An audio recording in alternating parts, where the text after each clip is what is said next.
This is the first early DVD editions. This is Region 2. So I'm just going to go say special feature. Of course, I'll do it with the, what's it? I'll go isolated score, music track. Of course, the visuals and everything, they're all this is extended, and of course it's got those new sound effects, plus doesn't have all the original directional dialogue panning and effects panning and such. It's a bit of a mess, really. 20 years, and then bam, comes along the theatrical version, 6 tracks, like to the 70mm. But anyway.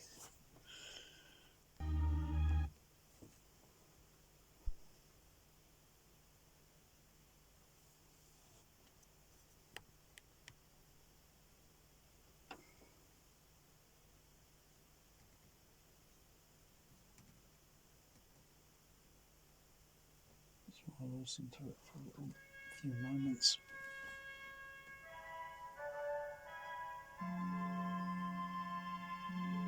Of course,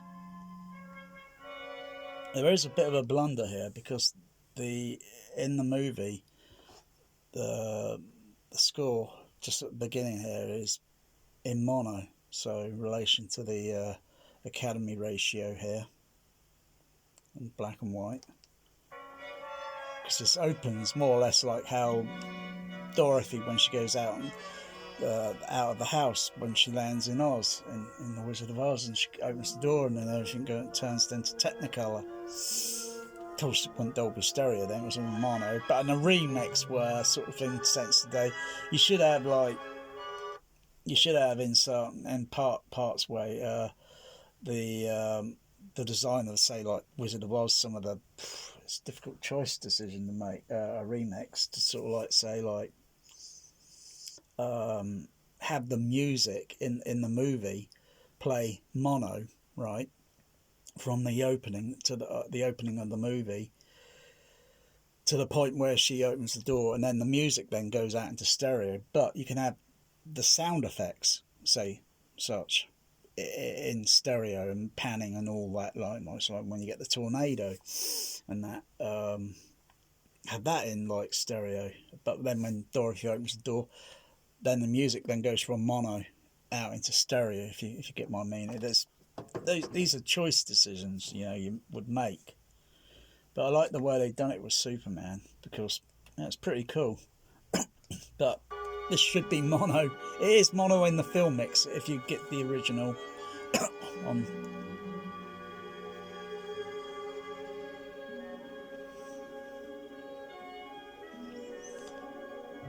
I think that's cool. That's a good touch, that.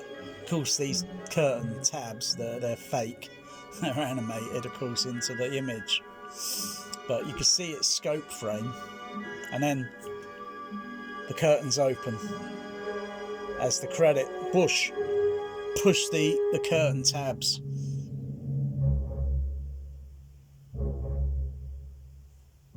And of course, the surrounds are all active here. I can hear. Whereas in the 6-track version, it's a different ball game on but I can hear all the way the bit of a step up there.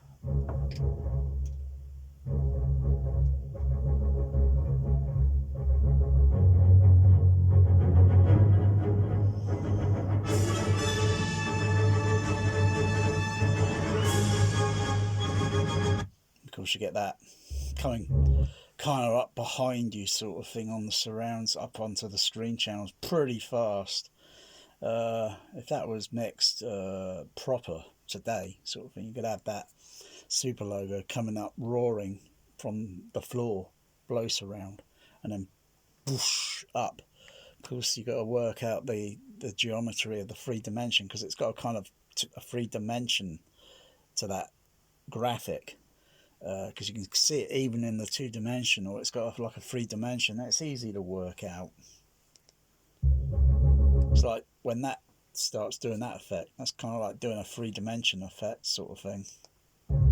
And then as it gets nearer to the screen, and then it pushes downward, so you should hear sound going below you. That's the whole point of XYZ, 3D, all this bullshit immersive sound. Only they only do it half of what they should be doing. 10 years of this nonsense. Oh god, and they still haven't got it right, even though it's fabricated. And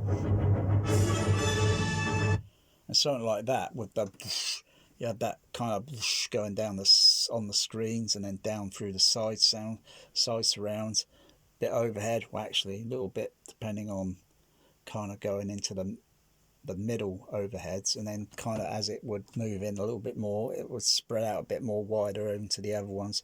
And of course, the below surround down here. You got to think 3-dimensional, XYZ, inside out, turned around, back to front, even in a parallel universe. And that's how I think. Because this is taking place in the universe, the expanding, and we travel this score at light speed, very fast speed, or maybe.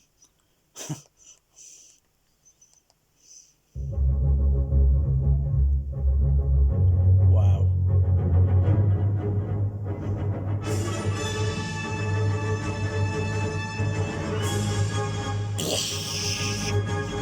Can almost do the sound right.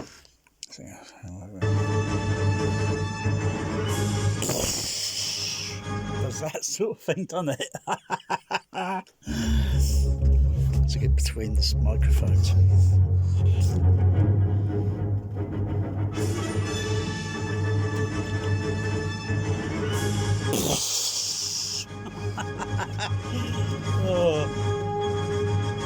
Oh. What a rush this score is. What a rush. And, it's film score, but damn, is it classic. They used to play this down at the bandstand downtown during the summertime. John Williams score, Star Wars, Superman, I kid you not. Crowds of people sat out there waiting, listening to the BSO, the Bournemouth Symphony Orchestra. It was a rush. Wow. I like that bit. You can feel the bass mid kick in there in the seats. Of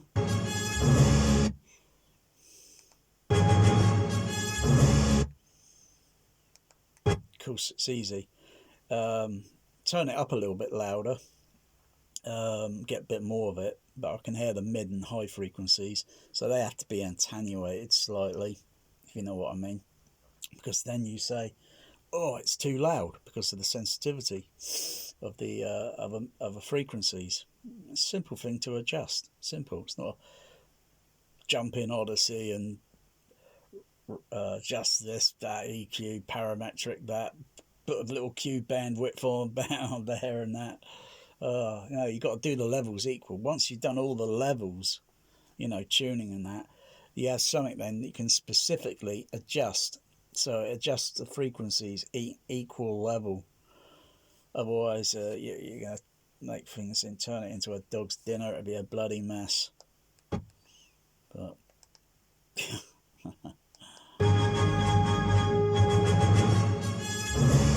sounds good on the because I'm using the side surrounds, the left half, right half, with the experimental overhead. Sounds pretty damn good.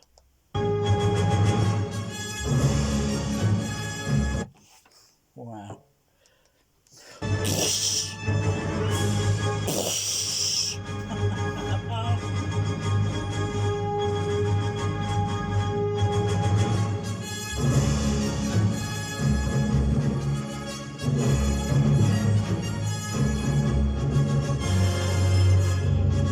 Wow.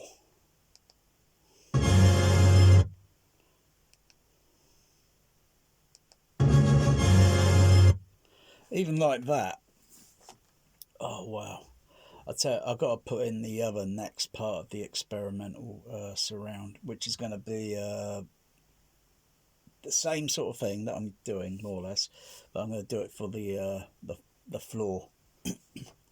So this would be a real kind of like immersive bubble. If you want to see a real bubble, yeah? Okay, let's see if this works.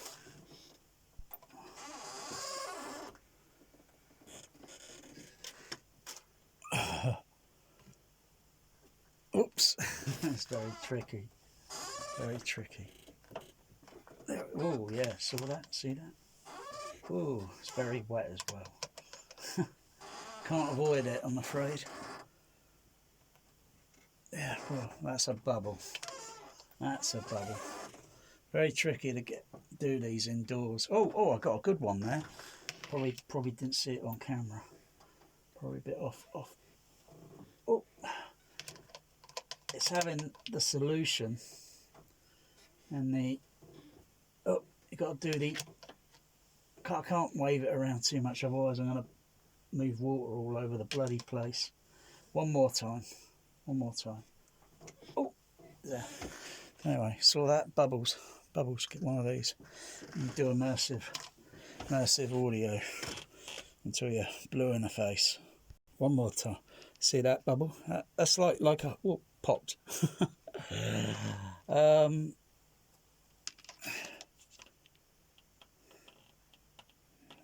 see. It's very difficult to do it.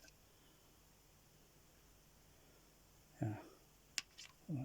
Come down a bit hard there. Ah, right. Do that.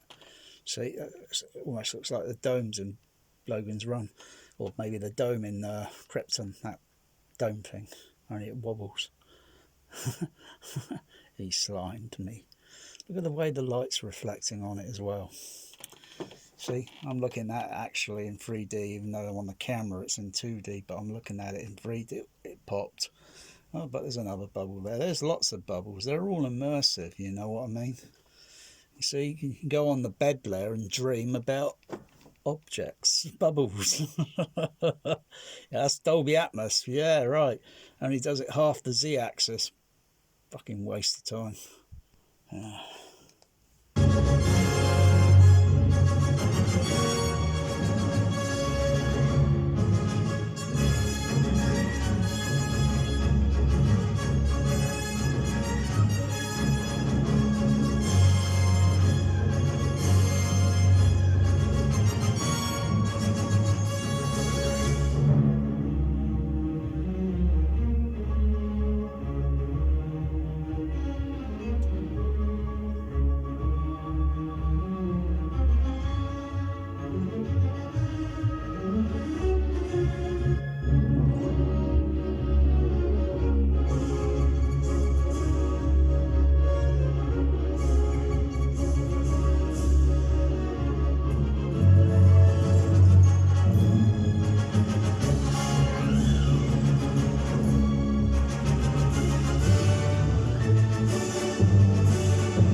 Superman!